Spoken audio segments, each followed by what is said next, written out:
A 56-year-old man allegedly killed his 32-year-old live-in partner and later chopped her body into more than 20 pieces using two cutters in order to destroy evidence. This was in Mumbai's Mira Road area, and this is very similar to that ghastly Shraddha Walker murder in Delhi. Now, decomposing body parts carried out of the home in plastic bags and bed sheets brought back memories of the Shraddha Walker murder case. The police arrested the man Manoj Sahni for killing his live-in partner and chopping up her corpse. The victim, identified as a 36-year-old Saraswati Vaidya, was found in her apartment on the 7th floor of the residential building late Wednesday.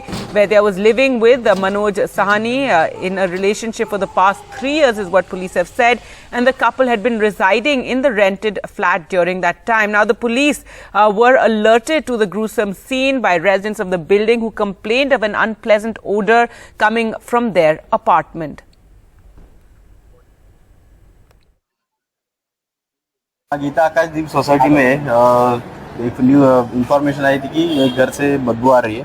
तो मौके पे police ने आके यहाँ पे दरवाज़ा खोला तो एक लाश मिली है, जिसमें उसके पीसेस किए गए मिले हैं। इसमें जो लिव इन रिलेशन में कपल था, जो कि बंदा है मनोज साहनी करके और उसकी वाइफ थी सरस्वती वैद्य करके।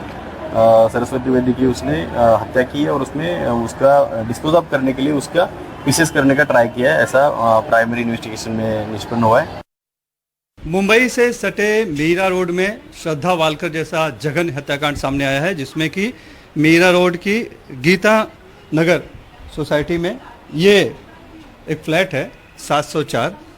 इसमें एक कपल रहा करता था, जिसमें से कि 3 दिन पहले ऐसा पता चला है कि उन्होंने जो प्रेमी है, जिसकी उम्र 56 साल बताई जा रही है, मनोज साहनी, उसने जो प्रेमिका है वैद्य नाम की है सरस्वती, उनकी हत्या कर दी। और हत्या करने के बाद उनके शव के कई टुकड़े किए और कई टुकड़े करने के बाद वो उनको ठिकाने लगाने की कोशिश में था। लेकिन इसके पहले ही जो पड़ोसी थे उनको शक हो गया। शक इसलिए हुआ क्योंकि इस फ्लैट से काफ़ी दुर्गंध आने लगी, और दुर्गंध आई तो जो पड़ोसी हैं, ये सामने का जो मकान है,